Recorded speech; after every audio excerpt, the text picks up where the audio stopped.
waraabuu jiru.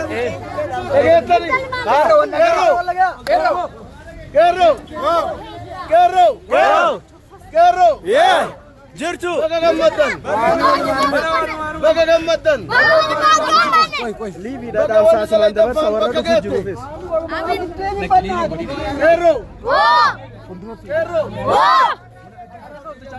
Gammachuu kana fiixa baasuu qabna.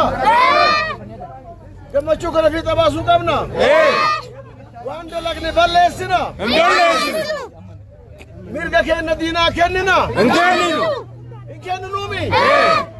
Kawan tere sakamiti, wanto ko panemiti.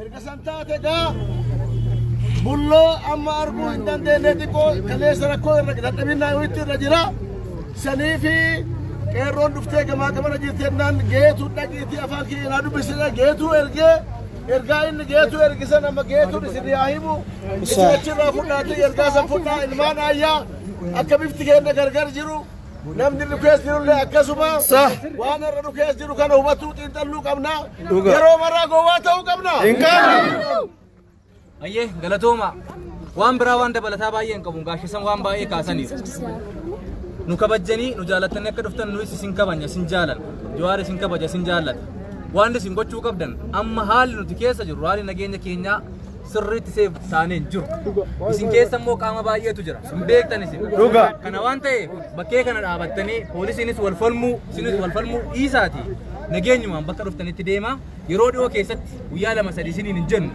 yeroo dhiyootti dhuftanii Jawaar qaamaan argitanii itti dubbattu amma garuu osoo waan tokko rakkina tokko hin uumne poolisiin osoo walitti hin dubbanne qaama biraan osoo walitti hin dubbanne wal kabajaan jaalalaan gara mana keessaniitti deema yeroo dhiyoo keessa garuu wal arginaa akka gaariitti Jawaar dubbiftu galatooma isiniin jechuu dhufne galatooma bulloogi Bakka dhiichisaa gala. dhiichisaa gala boo dhiichisaa gala boo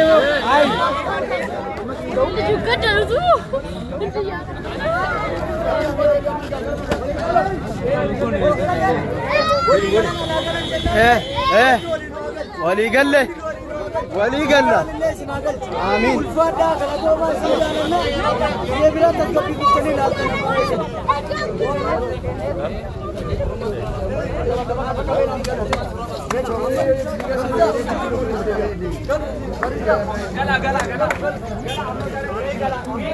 baga gammaddan bakka amma yaade isinii galeemi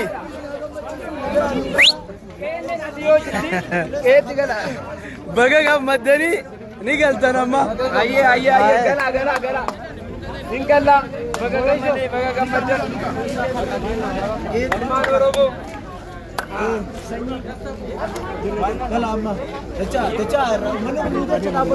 Abshir.